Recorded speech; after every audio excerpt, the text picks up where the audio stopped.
The B.F. Goodrich Rubber Company presents Author!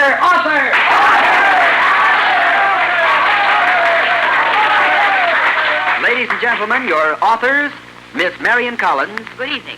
Carl Van Doren. How do you do? Ellery Queen. I'm Ellery. I'm Queen. And our genial master of literary ceremonies, that distinguished humorist and light versifier, Ogden Nash. On behalf of our sponsor, welcome audience, seen and unseen, to the first broadcast of Author. Briefly put, Author is a game of story invention in which you'll be able to hear how America's most famous writers invent their story plots. Ellery Queen, whom you all know as collaborators on detective fiction, and I will be with the program from week to week. Two different guest authors will play the game with us each broadcast. And tonight's guests are Miss Marion Collins, radio and short story writer, and Carl Van Doren, distinguished critic and novelist whose recent biography of Benjamin Franklin is among America's bestsellers. And speaking of bestsellers, here is a mighty interesting story. It's the story of safe motoring. And millions who have discovered through experience know that safe motoring spells just one thing: Silvertown Cords. Now, I just want to tell you one of the reasons why this is so. Silvertowns are the ultimate in tire perfection. They are the product of the best laboratory brains that the B.F. Goodrich Rubber Company could set to work to make your motoring safe wherever you go on whatever kind of roads you choose. Buy Silvertown Cords. You ride safely with the protection that the best brains could put into tires. And now, Mr. Ogden Nash. The game of Author begins with a little drama. It's called the $2,001 watch. The scene is Spiffin's, famous Fifth Avenue jewelry shop. As the store opens, the day's first customer, a shabbily dressed man, enters and speaks to Mr. Stillman, sales clerk. Good morning. I'd like to see a watch. Yes, of course. Any particular kind of watch? No, any watch. Very good, sir. Now here, sir, is a very fine platinum case jeweled watch. What's the price of it? $2,000, sir. I'll give you $1 for it. $1? That's what I said. Excuse me, sir, but are you serious? I offer you $1 for that watch, and I mean Get it. out of here! Get out! Is this your idea of a joke? Why couldn't... What's all this commotion about? Why, this man, Mr. Spiffin, has the nerve to offer me $1 for this $2,000 watch. Very well. Sell the gentleman the watch for the $1. Our little drama has rather an unexpected ending, and that's where our four authors come in. Their part of the game now is to create extemporaneously a logical beginning to explain why a man should have the nerve to offer $1 for a $2,000 watch, and why the jeweler should have the geniality to accept it. To put it like a jacket blurb on a book, they've got to tell us what unusual tale of romance, sentiment, or intrigue lies behind this paradox of Spiffins. Their stories are unrehearsed. Don't mind if they stumble a bit. That's the idea of Author. Now, Miss Collins, Mr. Van Doren, who'd like to take a shot at that? Oh, don't pick on me for the first one. I think one of the queens should go first. Well, Queen's first by all means. Well, I think Ellery should come first. Ellery comes before Queen. Oh, that may be true, but in the telephone book, Queen comes first. Queen comes before Ellery in the telephone book? Well, I'll yield to that authority. I suppose I'm on the spot here. As I see it, Mr. Spiffin, I'll have to start my story with Mr. Spiffin. Mr. Spiffin, in his off moments, at the times when he's not at his establishment, has a hobby. He doesn't play golf particularly, nor does he care terribly much for bridge or cultivating spring onions. He collects coins. He's one of those peculiar people that, like stamp collectors, for example, who collect coins. Now, he has developed a tremendous collection over the period of many years. Matter of fact, it's probably one of the greatest collections of rare coins in the world. Very expensive collection. And one thing has always been the bane of Mr. Spiffin's existence. He hasn't been able to get hold of a certain very rare coin. It's a $1 coin of American extraction. It's worth $5,000. He's been willing to pay almost any price for it, but he hasn't been able to find one. Well, now, when Mr. Spiffin he came out to see what the commotion was about. He noticed that the dollar which the shabbily dressed man was offering to Mr. Stillman, the clerk, was not a bill, but a coin. And what was it but this very coin? Well, of course, he was going to...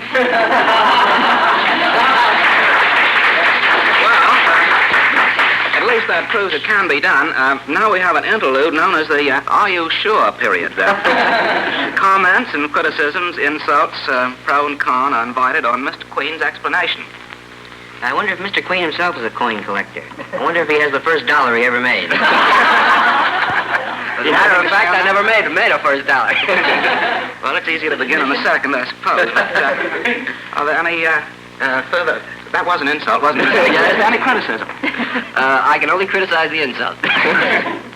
Well, then, perhaps, Miss Collins, have you a reconstruction of this episode? Well, I have a fairly simple one. I can visualize that a great many years ago, Mr. Sniffen possibly was an apprentice in a jewelry store and had an opportunity to buy a store and no money, being a young man and poor and struggling, one thing or another. And he had an old friend whom he approached for the capital, which consisted of $2,000.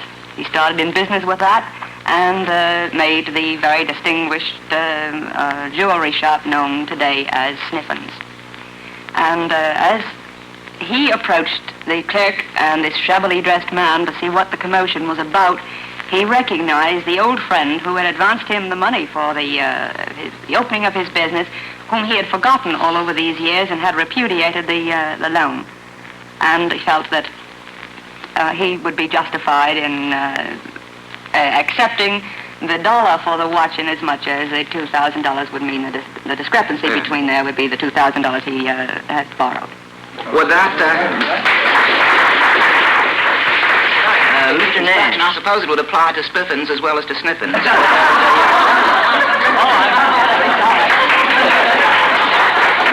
Mr. Nash, Yes, Mr. Ellery. I'd like to quarrel with the ethics of Mr. Spiffin, or Sniffin, as the case may be. Let's compromise on Sniffen, shall we? He owes this man $2,000 for a long time, but that watch didn't cost him $2,000. I have been wondering about that. At best, it cost him $1,000. He rather got out of it easily, didn't he? Well, I I think never the did have government's an doing the same thing these days. I think the man was just having his conscience fun. Personally, I think the man was very lucky to get the watch. Mr. Van Doren, would you like to take a try at this? Well, I shall have to bring in the deep tragic note. I figure that Mr. Spiffin lived in Mahwah, New Jersey. And 3 days before, his only heir had been kidnapped. Since that time, he had been getting a daily letter. He always found it lying on the sidewalk when he left his house. The first day, it had said, "Watch the shabby customer." And the second day, it mysteriously said, $2,000. And the third day, it had said nothing at all. He was very much embarrassed. Now, he was actually hanging around in the store all the time because he watched every customer that came in. But when this customer came in, and when he offered $1 for the $2,000 watch, Mr. Spiffin, listening for a while, became convinced that this was the shabby customer. This was the $2,000. And the way for him to communicate his willingness to pay whatever ransom or to deal with the kidnappers was to give in now and say that he would take $1 for the $2,000 watch. That's a very ingenious and I should think foolproof explanation. Not quite foolproof. It's not Mr. quite. Nash. Oh, well. I yield to you, Mr. Queen. Well, I was just about to say before you were going to put your annoying voice into the microphone because, I mean, you and I never... I didn't give a story. You shouldn't heckle me there. Well, I was just about to say that we ought to look to our laurels. Mr. Van Doren, who's never, to my knowledge, done a detective story, has just reconstructed one very beautifully, and in a minute and a half. Yes. But you forget that I have read all the Queen's detective stories. Thank you, Oh, Mr. Van Doren. very nice. I had Pots some... and flowers here. I had something to say, Mr. Nash. Mr. Van Doren spoke of the third note as saying nothing at all. How did he know it was a third note if it said nothing at all? Might have been Just like invisible piece of ink, paper? mightn't it? I meant to say the third day he'd got no note at all. Well, I think you got out of that very neatly, sir. Mr. Ellery, Well, I have... I wonder if there is a fourth solution anywhere. I visualize Mr. Spiffin as having a friend who was very fond of making ridiculous bets. The previous night, after a game of chess in Mr. Spiffin's home, his friend suggested a bet, something along these lines. He bet Mr. Spiffin $2,000 that the next morning he wouldn't okay the very first transaction that would take place in the Spiffin jewelry store. Mr. Spiffin, to humor his friend, agreed to accept the bet, and early the next morning, the friend hired the shabby man for a few dollars to go in and offer $1 for a $2,000 watch. Now, Mr. Spiffin found himself in a rather peculiar position. If he refused to sell the $2,000 watch for $1, he would have to pay the $2,000 bet to his friend, and therefore be out $2,000. However, if he accepted the $1 for the $2,000 watch, he would not have to pay the $2,000 and would actually be $1 ahead on the transaction. And I haven't brought in sales tax because that might make it complicated. Well, I think he could have had it sent out of the state, couldn't he, to avoid the sales tax? Maybe you picked me up on the wholesale business. Yes, I know. About the price of the original price of that watch. Mr. Nash, Yes? I have a little problem here I'd like to give our authors now. May I go ahead? Are there any objections? No, That's it. All right. The scene is a wet, slippery road on a rainy day. Mr. Silver is giving his neighbor, Mr. Town, a lift in his car. A nasty day, Silver. Yeah, it's kind of tough to see through the windshield. Yeah, and look at that big truck ahead. It hides the traffic light. I can't tell where he's going to stop. And look out, he's jammed down his brakes. Swing over to your left. No, don't do that, don't. Why, man, you're crazy. Don't you know any better than to jam on your brakes and come to a sudden stop like that? Why, the car might have skidded and we might have been killed. Not at all, Town. I did it because I knew I was perfectly safe. There it is, authors. Why did Mr. Silver, jamming on his brakes and coming to a sudden stop on a wet, slippery road, know it was perfectly safe? Well, the answer's perfectly obvious. Mr. Silver had Goodrich Silvertown tires on his car. Right you are. And that's the one thing about Silvertowns that every motorist knows is important. He wants tires that don't skid, and that means Silvertowns. They don't skid because Silvertown treads are built for safety. All right, Mr. Nash? And now, to continue author with another story problem. The extraordinary bequest. Scene, a lawyer's office. Mr. Chalmers, the attorney, is reading a will to John Sutton. Item, to my friend John Sutton, I, William Black, give and bequeath my entire estate, or the envelope herewith attached to my last will and testament. What's that? His entire estate or an envelope? Yes, that's right. Here's the envelope. But it's empty. There's nothing in it. The estate's worth, well, easily $10,000. Yes, Black was a queer one. No telling what he had in mind. Oh, but perhaps it was only a joke. You'll take the estate, of course, seeing that you're not well off, that is, financially speaking. Mr. Chalmers, I'm a poor man, and William Black knew it. $10,000 would mean everything in the world to me. Nevertheless, I'll take the empty envelope. An extraordinary bequest indeed. Authors, why did John Sutton, a poor man, refuse a $10,000 bequest in order to accept an empty envelope? Now, who goes first here? Well, That's me. I pass. I think, shall we let Miss Collins start first? I was afraid of women that. and children first. I think the theory being the first lifeboat out is the one that sinks. And here I sink. All right, I'm going to tell you the story as I imagine Mr. Sutton might have told it to the lawyer sitting there across from his desk. Well, I've known Mr. Black for many years. We've been associated in business. I worked for Mr. Black for many years, upwards of 15 years. And he's a very mean man. I never liked him. And about 10 years ago, a niece of his came to live with him, keep house for him. Her mother and father had died. She had no money, and he came there and used her as a drudge. She took care of his house, his clothes, and he never gave her any money. Was really a very, very mean person. And I couldn't say very much. I worked for the man, but every once in a while I'd put in a word of protest against his treatment of the girl. And he would ignore me, of course. And then the years have gone by. I knew when he was dying that the girl was his only heir. And I think this is a pretty grim jest. Black has made it possible for me to take this money and enjoy life for the rest of my life, or give it to the girl who really should have it. And he made me make the choice between the two. Well, I think that's very interesting indeed.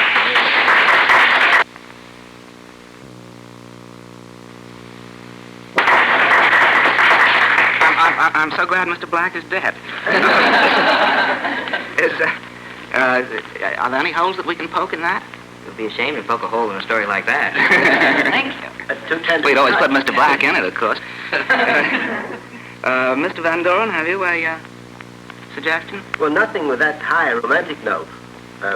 As I see it, these two men, Mr. Black and Mr. Sutton, had been rival autograph collectors. Mr. Black, who left with the estate, had been more successful, and he had been able to reduce the legatee, Sutton, almost to poverty. So that when he died, he felt a little bit sorry, and he decided he would leave him something, but he wouldn't leave him something unless he were expert enough to know the value of it. You didn't notice the business in the story, which was that when Sutton took the envelope and said the $10,000 would mean everything in the world to me, he turned it over, and he noticed something written on the back of it. Now, he knew a man, a potato baron, up in Aroostook County, Maine, who had been spending years making a complete collection of the autographs of all of its select men of all of the town in that place. He had, as a matter of fact, every single autograph of every single selectman of every town in Aroostook, Maine, except the autograph of Hezekiel Hiram Pratt.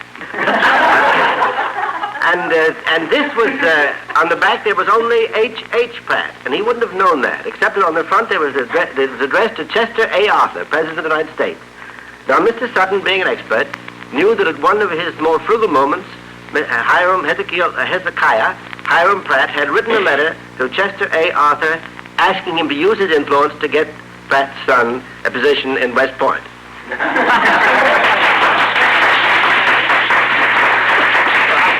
I think that throws a very interesting light on the life of Chester A. Arthur. It's amazing that Mr. Van Doren didn't use an autograph of Benjamin Franklin. Yes. Well, I think it was very self-effacing of him when they... Well, I think there's a very good reason, probably, why he didn't. Did they have envelopes in Benjamin Franklin's day, Mr. Van Doren? No, they didn't have. They simply folded the paper up, but I wouldn't have minded that. Well, Mr. Ellery, have you... Well, I visualize Mr. Sutton as being the nephew of Mr. Black, in fact, his only relative. And being his only relative, for a long time, Mr. Sutton has been expecting to be Mr. Black's heir. Mr. Sutton, however, is a ne'er-do-well, a waster, a man who has a passion for gambling, and he's got himself into serious financial difficulties. Of course, he could wait for Mr. Black to die a normal death, but he decided that if he could speed things up, it would help his own particular position. So he invented a rather clever ruse to help to speed up that legacy. You see, Mr. Black made his modest fortune in the stationery business.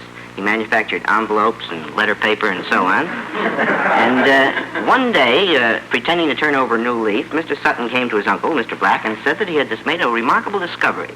He had invented a glue that didn't taste like glue, in fact, could be flavored. And if put on the backs of envelopes, people could get mint-flavored flaps, clove-flavored flaps, and so on. So he sent as a sample to Mr. Black one in Mr. Black's own particular, his favorite flavor, pistachio. Now, Mr. Black used to spend his weekends in a hunting shack in the woods, all alone with no telephone. And one weekend, as he was trying his nephew's envelope, he realized to his horror that the flap wasn't pistachio-flavored, but was coated with nicotine. And, of course, he was poisoned. And in leaving, in the few minutes before he died, he left instructions to Mr. Chalmers, the lawyer, to let Mr. Sutton take either the estate or the envelope, which represented the only evidence against the nephew that he was involved in Mr. Black's death.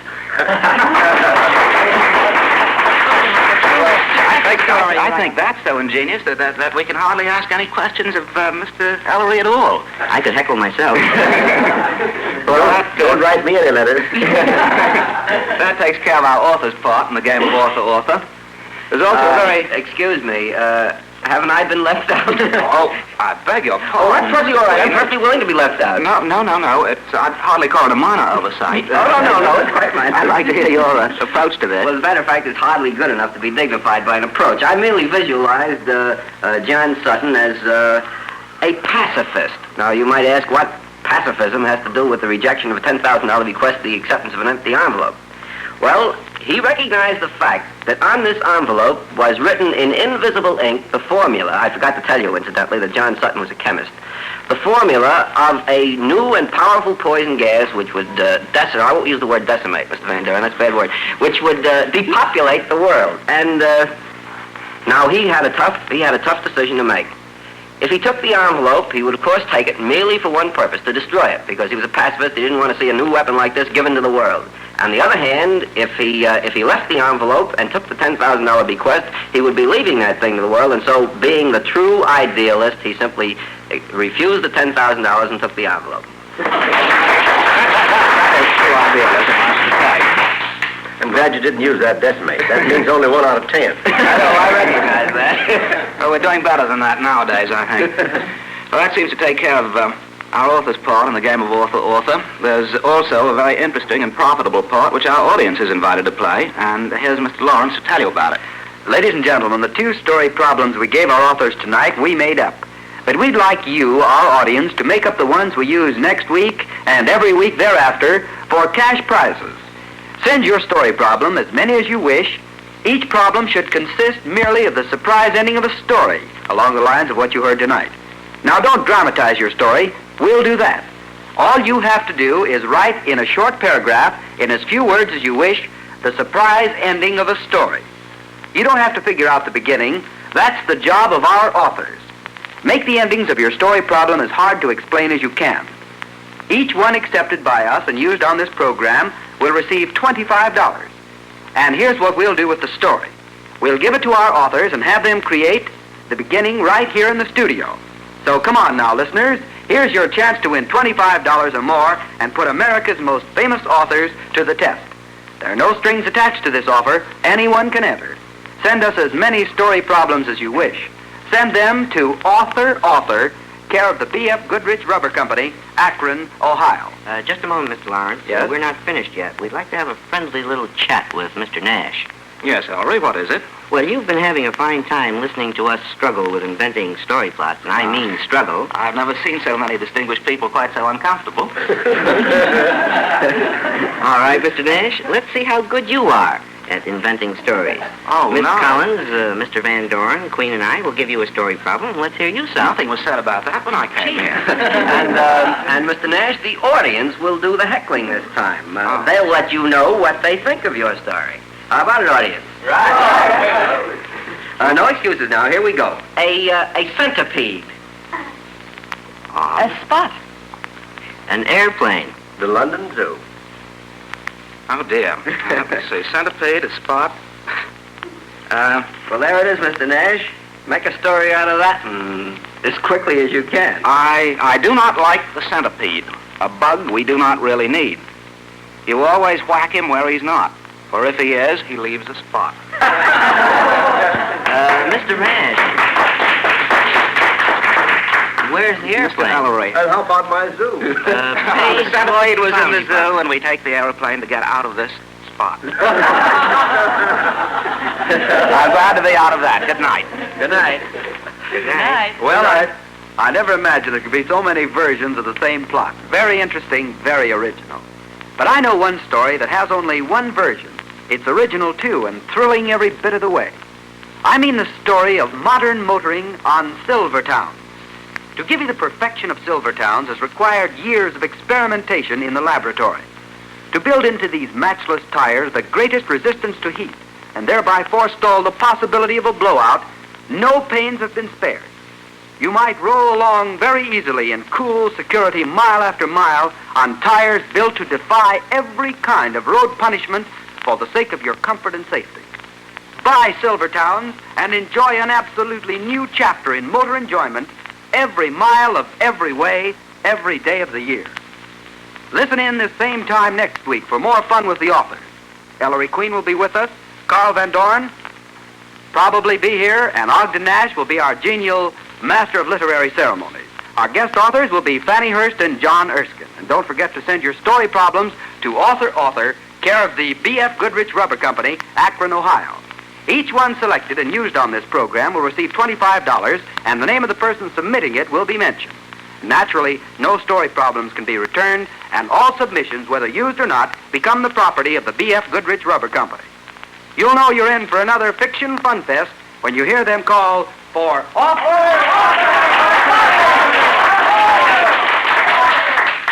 Jerry Lawrence speaking, and for the B.F. Goodrich Rubber Company saying good night and good motoring. This is the Mutual Broadcasting System.